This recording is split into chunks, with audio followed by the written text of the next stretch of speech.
o que nós estamos debatendo aqui é o aumento, sim, do salário do prefeito, do salário do vice-prefeito, e que nós apresentamos emenda lá em fevereiro. E aí ficou parado até agora. Não andou nas comissões, e que a gente sabe que dá para guardar um pouco e não tem problema, mas geralmente quando nós apresentamos uma emenda e o projeto volta para a CCJ, tem o prazo de 14 dias para retornar para essa tribuna, e não retornou.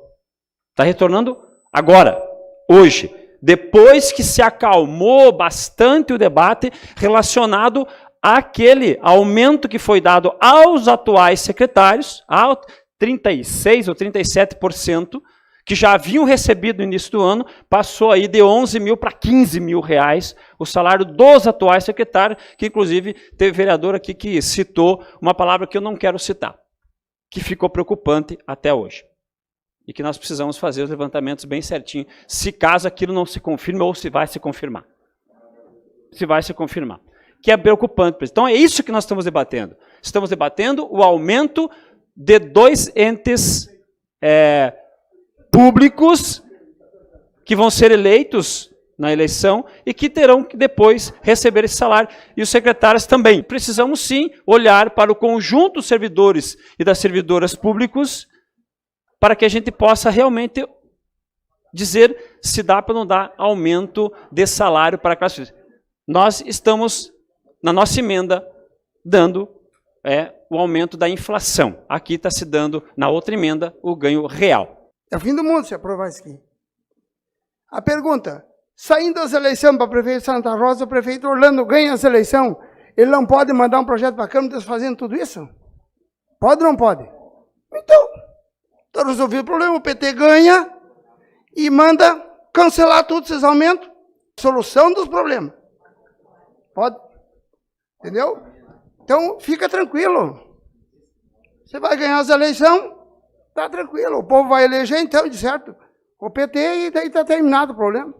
Pasmem. Presidente, um cidadão fez 22 fotos de denúncia agora. Esse cara aqui tem que trabalhar de assessor de vereador. Por quê? Porque olha as fotos que ele mandou para cá, é um trabalho excelente. Eu não sei como é que ele fez tudo isso aqui, ó. Todas essas fotos, assim, é matéria que ele tem que ir para o Ministério Público, porque não tem como apresentar uma matéria dessa para o secretário ir lá fazer. São 22 fotos que ele mandou agora.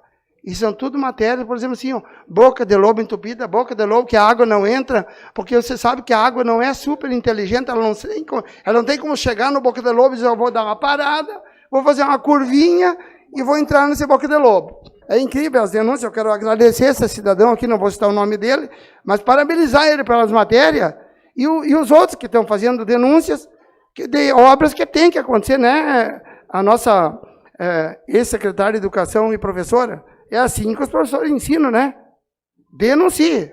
Tem problema? Denuncie. Na última sexta-feira, acompanhei atentamente a entrevista do nosso prefeito municipal, o qual eu ajudei a eleger, e me causou estranheza uma situação.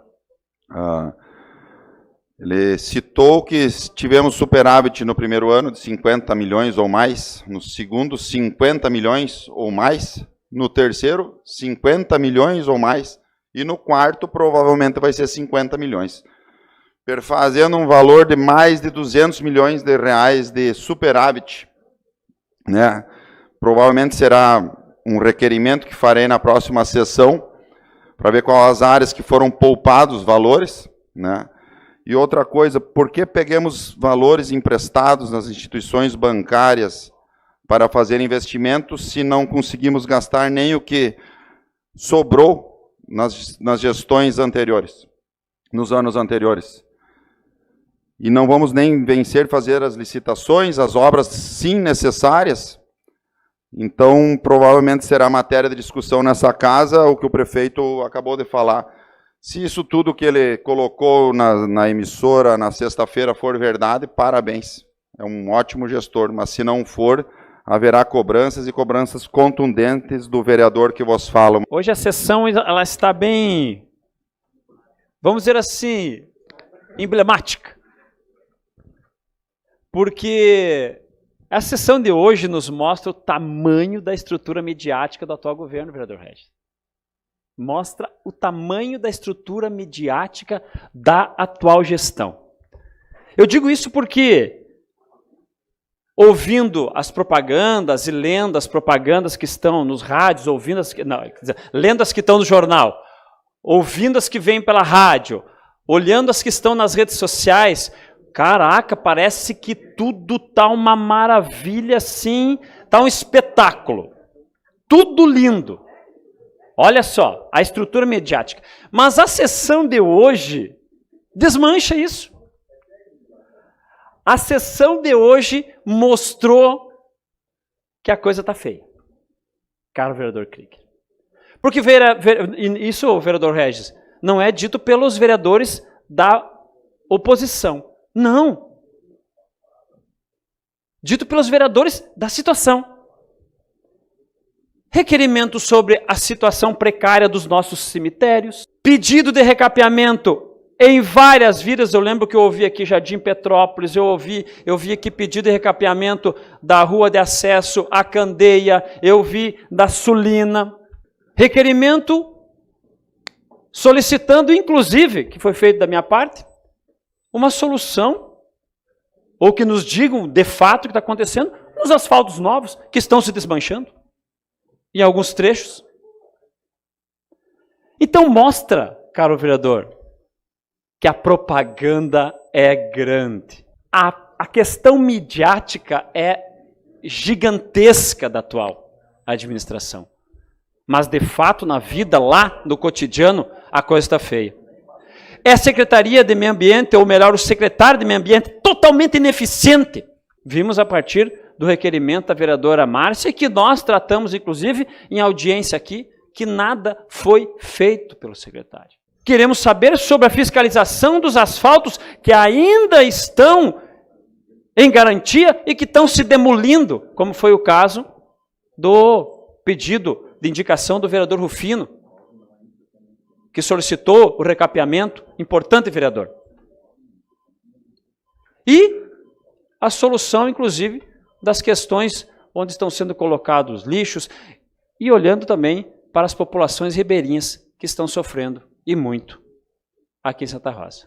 A mídia é bem grande. Vereador Rodrigo, quando o senhor comentou do superávit aí do governo, eu fiquei pensando... o senhor comentou que escutou o prefeito falando, né? Então, se o senhor fizer esse requerimento, com certeza vou me associar, porque fiquei bem curiosa realmente desse valor. E se temos 200 milhões de superávit, né, e fizemos um empréstimo de 100 milhões, pagando juro com dinheiro em caixa, isso é inacreditável, né? Mas eu gostaria, então, de falar que esse dinheiro poderia ser muito bem investido à população ribeirinha, né? Porque que estão aí aguardando casas, inclusive hoje eu visitei alguns locais aí, e as pessoas me dizendo que foram sorteadas nesse último sorteio de 60 casas, mas estão na expectativa, porque ainda não sabem quando, né, isso vai acontecer. Inclusive, muitos moradores deixaram as suas casas. Tem casas vazias, né, porque realmente com essa última enchente o rio avançou, né, caíram os barrancos, e o rio está encostando nas casas. Eu fiquei bem assustada na auxiliadora ali. O rio está encostando no asfalto. Então, se der mais uma enchente, o asfalto vai. Então, assim, é bem urgente, realmente, uma providência, né, nesse sentido de retirar essas pessoas da beira do rio. Então, se o prefeito realmente tem esse dinheiro, esse superávit, e não conseguiu entregar nenhuma casa, né, porque nenhuma casa foi entregue, a não ser essas que o governo federal financiou, né, através do Minha Casa Minha Vida, Minha Casa Verde e Amarela. Umas casas providenciadas pelo governo municipal, que foram, né, grandes promessas de 1.000 casas em 4 anos. Então, pelo menos, eu acredito que essas 60, talvez, ele poderia entregar. Mas eu acho muito difícil, então, que façamos uma força-tarefa, nós aqui da Câmara, e consigamos, então, pelo menos retirar essas pessoas que estão correndo risco de cair dentro do rio. E muitas estão pagando aluguel, saíram das suas casas, abandonaram de medo, de pânico, né? De cada chuva que chega aí, acontecer uma tragédia. Então, eu deixo aí essa manifestação para que o Executivo se solidarize a essas pessoas e talvez providencie as casas.